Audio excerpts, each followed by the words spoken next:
The United States subsidizes a lot of its food economy, and therefore our prices are a lot lower than other countries such as Europe. I'm wondering if you're going to address this point. Should the United States continue that practice, or are there other means that we can keep prices down? So, yeah, the U.S. has a mix of different policies, some which increase food prices, like our sugar tariffs. That increases food prices. We also subsidize, to some extent, corn and soybeans through different programs. There's been a lot of work done in the economics literature about how much those influence prices, and they don't seem to influence prices that much. So I think that on margin they may have a small impact on it, but overall they don't have a huge impact on prices in the United States. And again, some are mixed, like some are increased prices, some decreased prices. So,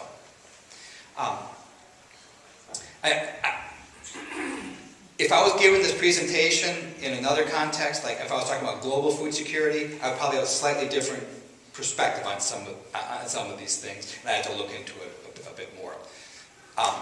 But at least in the United States, is one thing that we see is areas that allow large-scale supermarkets to enter into low-income areas. Those people are much better off.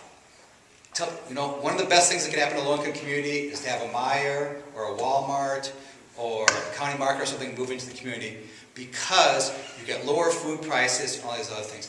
It's a huge advantage to these communities. You know what? Two of the areas that have the highest food price in the United States are New York and San Francisco. So Walmart Foundation has been at the forefront of addressing food insecurity issues. It's hard to get Walmart into New York and San Francisco. They basically said, forget it. What are the two cities, not surprisingly, the highest food prices in the country? New York and San Francisco. Because they've actively resisted, whether it be Walmart, whether it be Meijer, these other groups from coming into there. So the first thing is we have to get rid of regulatory barriers. In fact, if I was to say anything, this is an area where we can have a huge impact. Recently the first Walmart went into Washington, D.C. That was great. The community was excited. Like, this is great. Now we get low food prices. We don't have to drive all the way out to PG County to purchase food. We can purchase it here in our town. Keeps the money there. So this is something really important. There's been a lot of work that has shown that areas with lower food prices are better off. The other thing is we have to resist efforts to tax any type of food. There's been a lot of talk, we should tax bad foods. But I never know what bad food, any food is bad, and it's when people talk about, I'm not sure what they're talking about, but people talk about like having differential taxation. Like maybe we want to tax sugar-sweet beverages like Gatorade and V8 and Pepsi and stuff. We can do that, or we can increase food taxes overall to try to make people eat less. What's the thing though? That doesn't hurt middle class or upper middle class people. That's not going to make a bit of difference. If you tell me tomorrow that I have to pay more for, Gatorade, my kids like Gatorade. If I have to pay more for Gatorade, I'm not going to care at all.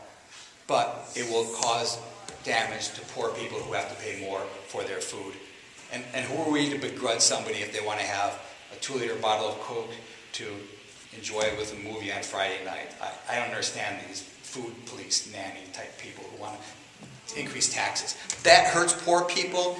It'll cause food insecurity rates to rise. The trade-off is, somebody might think taxes are good, differential taxes. That's fine. If people want to do that, what does it mean? Millions of more hungry people in the United States. That's the trade-off that we face.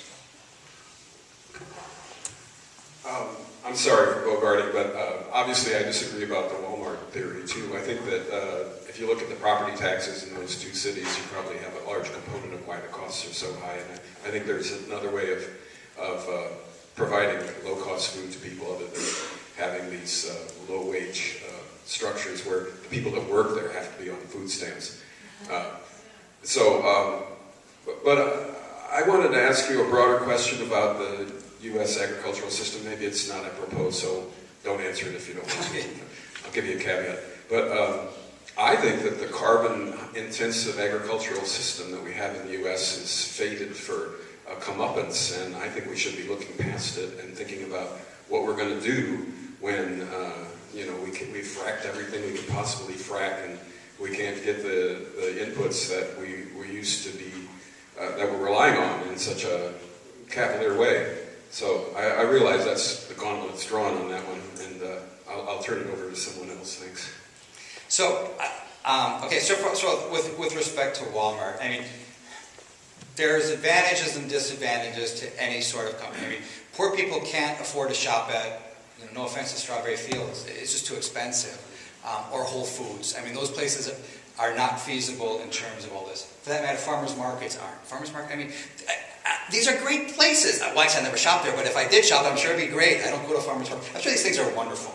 No, not begrudging those. But as a solution to hunger in the United States, they don't really play much of a role. And Walmart does. Right, Walmart, I mean, for example, we know that when Walmart comes in the community is that a lot of smaller companies can no longer compete and they go out of business. And that happens in a lot of different contexts. Walmart, their wage structure is low. It's not clear the people who are working there if they make more elsewhere. There's been a lot of studies that have shown that they would have made more elsewhere. In fact, the wages of Walmart are higher than Target. Target never comes under criticism, maybe from you, but Target is just, in terms of wage structure, there. So I don't mean to say that every time Walmart comes to a community, it's an unfettered good. There's winners and losers in everything. One of the winners, though, is we have lower food prices. That's one reason I say that. Now, I think you and I probably have a different perspective on agriculture in the United States, which comes to my final point, is that,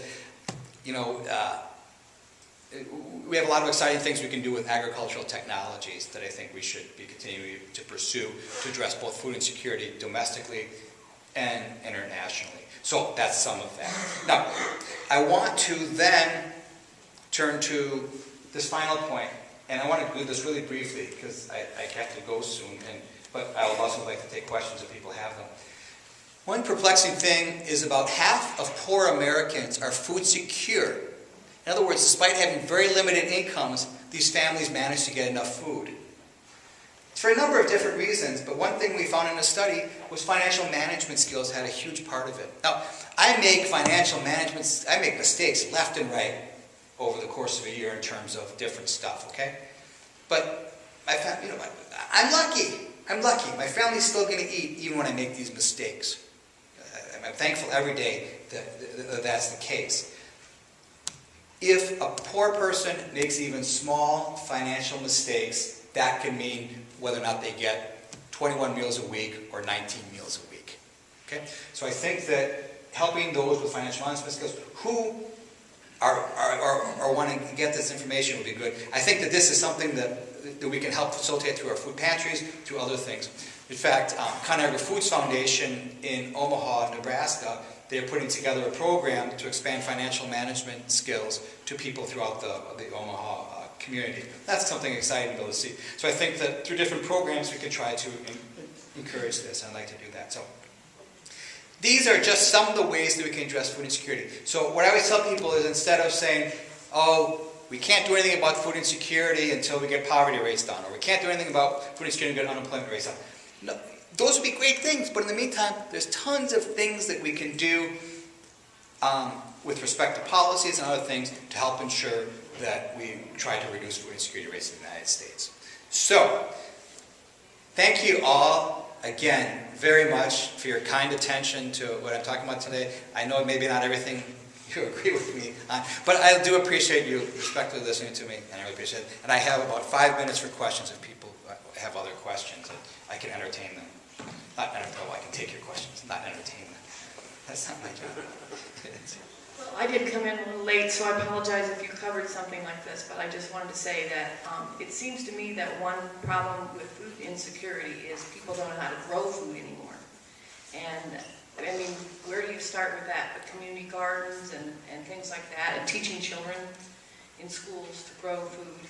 And some of that is done, but I'm just thinking that maybe a bigger effort along those lines, and I think maybe this kind of tacks on to what Paul was saying a little bit earlier about, he thinks that our agriculture department has a comeuppance coming, and that, we need to investigate, and there is another economic, depression or whatever. There's going to be a lot of people that are so ignorant of how to take care of themselves, and there are things that they could do to grow food and